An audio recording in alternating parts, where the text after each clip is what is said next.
Yo! May nag-message sa Facebook page. Ang sabi ay, boss, gusto ko sanang patuloy itong tattoo ko sa likod. Ang sabi ko naman ay, sige boss, isend mo sa akin para pag-usapan natin yung presyo. Tsaka nga pala bossing, gusto ko sana pa home service. Walang problema boss, basta maging okay lang usapan natin. G tayo agad. At sinend na nga ni bossing yung tattoo niya. At doon ay nagsimula na kami mag-uusap sa presyo. Grabe si bossing, napakagalante. Siyempre, nandito si Ronald Kaling. Talaga nagpaayos pa yan ng buhok. Kita nyo naman, plakadong plakado.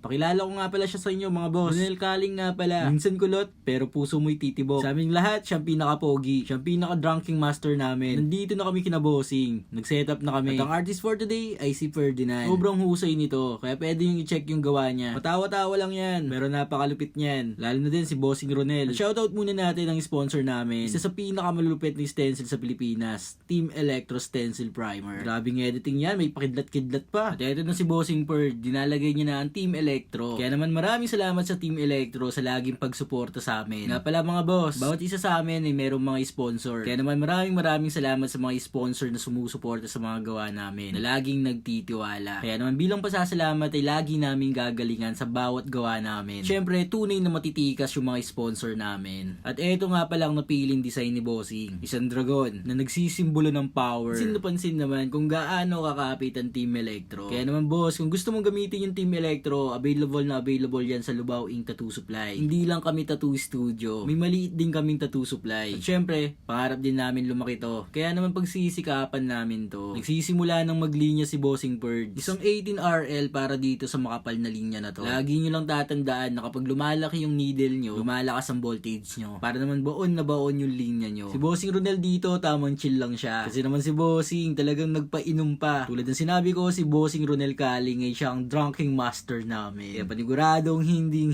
niya iindihan yan. Sa paglilinya, hindi mo kailangan bilisan. Dahan-dahan lang sa pagbaon para siguradong pasok na pasok ang linyang gagawin mo. At alalay din sa pagpunas para hindi masyadong masaktan yung client natin. Para sa manipis na linya ay gumamit kami ng 9RL dito. Sobrang lakas magpatattoo ni Bossing. Bawat hagod ay tamang chill lang siya. Ang sabi ni Bossing ay matagal-tagal na din daw siyang hindi nagpapatattoo. Kaya hindi niya mawari kung anong mararamdaman niya sa oras na magpatattoo siya ulit. Kung yung lakas niya dati ay siya din ba yung lakas niya ngayon. At pasintabi nga pala sa artist na unang gumawa. Hindi na kasi sinabi ni Bossing kung sino yon. Kaya naman na hindi rin namin alam. Sabi ni Bossing ay wala na daw siyang time na bumalik pa sa Manila kasi sobrang busy na siya. Kaya naman ay kami ang napusuan niya para tumapos sa tattoo niya. Kaya maraming salamat boss sa pagtitiwala mo. At mapunta na tayo sa shading. Dito gumamit kami ng 23RM ng MO cartridges. Nga pala mga boss, kung kailangan mo ng MO cartridges, available yan sa Lubao Ink Tattoo Supply. Kaya kung gusto mong score, PM lang kayo. Concentrate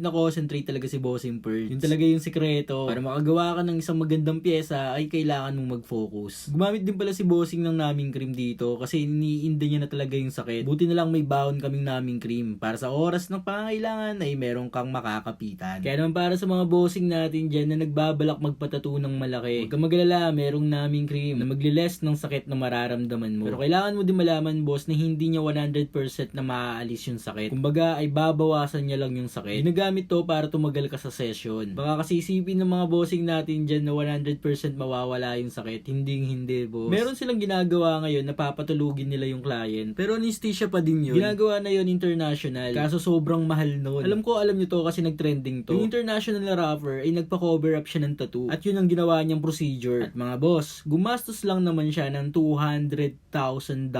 Dollars mga boss. Ganun yung kamahal. Papatulugin ka tapos pagising mo ay meron ka ng tattoo. Mahal yun kasi sobrang daming magtatrabaho sa'yo. Meron mga doctors at iba-ibang mga artists. Pero sa Pilipinas, wala pang ganun. Pero wag na natin patagalin pa at mag-tattoo reveal na tayo. Ito na yung masterpiece na ginawa namin. Sobrang lakas ni Bossing. Pero shoutout din pala sa artist na unang gumawa nito. Ginawa niya yung warrior sa taas. Boss, shoutout sa'yo. Sobrang galing mo. At para sa mga bossing natin dyan na gusto magpa-tattoo, mag-message lang kayo sa Lubao Ink. At mag-follow lang kayo for more tattoo content.